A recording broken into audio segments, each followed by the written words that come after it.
నమస్తే, welcome to filmy beat. నేను మీ అనుష. జనసేనలో నెంబర్ 1, నెంబర్ 2 మధ్య బంధానికి బీటలు పడుతున్నాయా? జై జనసేన, జై జనసేన. అన్నదమ్ముల లాంటి వీరి మధ్య చిచ్చుకు వైసీపీయే కారణమా? నాగబాబు రాక నాదెండ్లకు ఇబ్బంది పెడుతోందా? అసలు పవన్ కళ్యాణ్, నాదెండ్ల మనోహర్ మధ్య ఏం జరుగుతోంది? పవన్ స్ట్రాటజీ నాదెండ్లకు నచ్చట్లేదా, లేదా నాదెండ్ల అనుభవం పవన్ కు ఇబ్బంది కలిగిస్తోందా? ఈ స్టోరీలో తెలుసుకుందాం. జై జనసేన, జై జనసేన.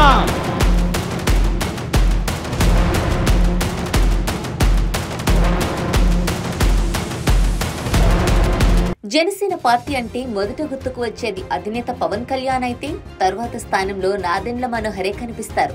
ఎందుకంటే వారిద్దరి మధ్య ఉన్న బంధం అంత బలమైనది. అయితే ఎంత బలమైన బంధమైనా రాజకీయాల్లో శాశ్వత మిత్రులు, శాశ్వత శత్రువులు ఉండరనేది కాదనలేని వాస్తవం. ఈ నేపథ్యంలో జనసేనలో ఎన్నో కీలకమైన పరిణామాలు చోటు చేసుకుంటున్నాయి. ప్రస్తుతం సోషల్ మీడియా వేదికగా వీరిద్దరి బంధంపై కీలక చర్చ జరుగుతోంది. జనసేన పార్టీ కష్టకాలంలో ఉన్నప్పుడు చేరారు నాదెండ్ల మనోహర్. ఈ రోజు జనసేన పార్టీ కూటమిలో భాగంగా రూల్ చేయడంలో నాదెండ్ల మనోహర్ పాత్ర కీలకం. దాదాపు 25 ఏళ్లకు పైగా రాజకీయ అనుభవం ఉన్న నాదెండ్ల మనోహర్ ఉమ్మడి ఏపీలో 2 సార్లు గెలిచి ఉపసభాపతి, సభాపతి పదవులను నిర్వర్తించారు. అనంతరం 2014లో తెలంగాణ విభజన చేశాక తన భవిష్యత్తు రాజకీయాన్ని ఏపీలో బలమైన పార్టీలుగా ఉన్న టీడీపీలోనో వైసీపీలోనో ఆయన చూసుకోలేదు. అలాంటి క్లిష్ట పరిస్థితుల్లో కూడా నాదెండ్ల జనసేనను నమ్మారు. అలా జనసేనలో నాదెండ్ల తన వంతు సేవలు అందిస్తూ వస్తున్నారు. జై జనసేన, జై జనసేన.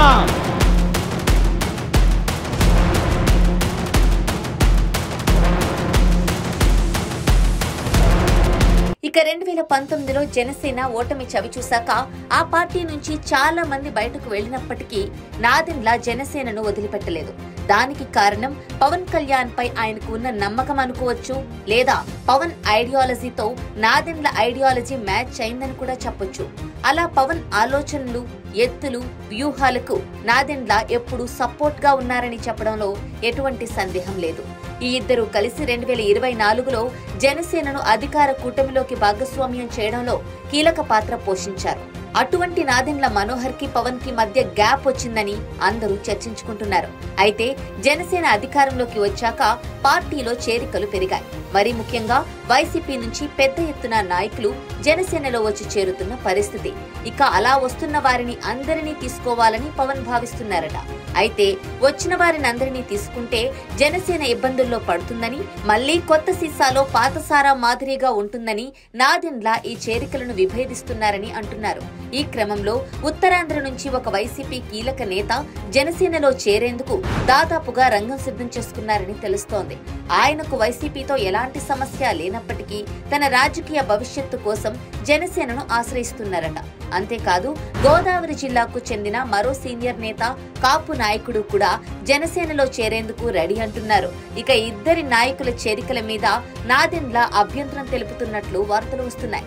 అయితే పార్టీ ఎదగాలంటే వైసీపీని దెబ్బతీయాలి అని జనసేన అధినాయకుడు భావిస్తున్నారని సమాచారం. కానీ ఇలా వచ్చిన వారందరినీ చేర్చుకుంటే పార్టీ క్రెడిబిలిటీ దెబ్బతింటుందని నాదెండ్ల భావిస్తున్నారని ప్రచారం జరుగుతోంది. మొత్తానికి ఈ విషయంలోనే ఇద్దరు అగ్రనేతల మధ్య విభేదాలు వచ్చాయని, దానికి తోడు నాగబాబు ఎమ్మెల్సీ కావడం, ఆయనకు మంత్రి పదవి ఇస్తారని ప్రచారం సాగడం కూడా జనసేనలో కొత్త సమస్యలకు దారితీస్తోందని అంటున్నారు. జై జనసేన, జై జనసేన.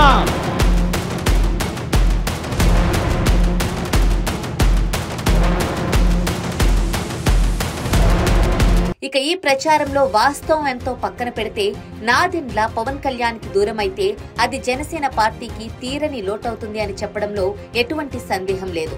ఇదే నిజమైతే నాదెండ్ల చెప్పేదానిలో కూడా నిజం లేకపోలేదు.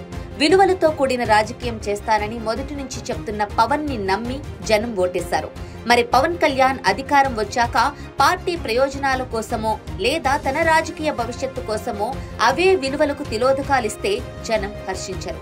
అంతేకాదు ఈ చేరికలు జనంలో వైసీపీ మైలేజ్ పెంచినా కూడా ఆశ్చర్యపోనక్కర్లేదు. ఎందుకంటే ఇలా గతంలో చేరికలను ప్రోత్సహించిన ఎన్నో పార్టీలు ఈ రోజు షెడ్డుకు వెళ్లిపోయిన పరిస్థితి.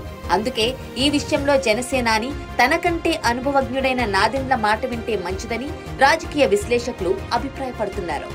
జై జనసేన, జై జనసేన.